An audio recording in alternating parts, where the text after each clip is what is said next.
Apakah kamu tahu apa itu PSBB dan apa fungsinya? Seiring dengan semakin gencar-gencar strategi pemerintah dalam mengulangi penyebaran virus corona atau COVID-19 yang masih mewabah saat ini, istilah PSBB sepertinya juga sudah mulai familiar di telinga masyarakat di tanah air. PSBB itu sendiri merupakan singkatan dari pembatasan sosial berskala besar yang dianggap mampu mempercepat penanggulangan sekaligus mencegah penyebaran corona yang semakin meluas di Indonesia.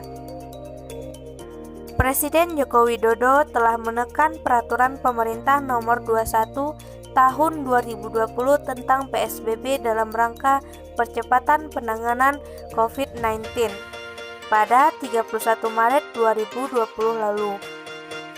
Sementara itu, Menteri Kesehatan Terawan Agus Putranto juga turut menerbitkan Peraturan Menteri Kesehatan Nomor 9 Tahun 2020 yang mengatur sekaligus merincikan Peraturan Pemerintah Nomor 21 Tahun 2020.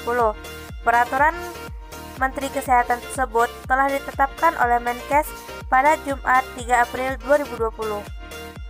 Apa itu PSBB? Berdasarkan Peraturan Pemerintah Nomor 21 Tahun 2020 Pasal 1 jelaskan bahwa pembatasan sosial berskala besar merupakan pembatasan kegiatan tertentu dalam suatu wilayah yang diduga terinfeksi COVID-19. PSBB itu sendiri merupakan salah satu strategi pemerintah dalam mencegah kemungkinan penyebaran virus corona, yang mana juga telah tertuang di dalam Peraturan Menteri Kesehatan Nomor 9 Tahun 2020. Pada Peraturan Menteri Kesehatan Nomor 9 Tahun 2020 Pasal 2 bahwa untuk dapat ditetapkan sebagai PSBB maka suatu wilayah provinsi, kabupaten, kota harus memenuhi dua kriteria. Pertama, yaitu jumlah kasus atau kematian akibat penyakit meningkat dan menyebar secara signifikan secara cepat di beberapa wilayah. Sementara, kriteria kedua adalah bahwa wilayah yang terdapat penyakit juga memiliki kaitan epidemiologis dengan kejadian serupa yang terdapat di wilayah atau negara lain.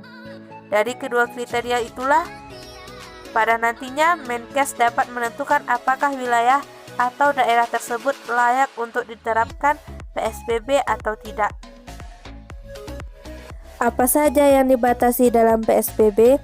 Yang pertama, aktivitas di sekolah dan tempat kerja. Yang kedua, kegiatan keagamaan.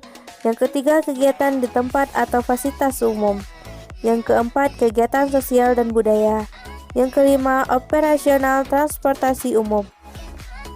Ahmad Yuryanto selaku juru bicara pemerintah mengungkapkan bahwa terdapat banyak sekali fungsi PSBB yang akan kita dapatkan sebagai masyarakat.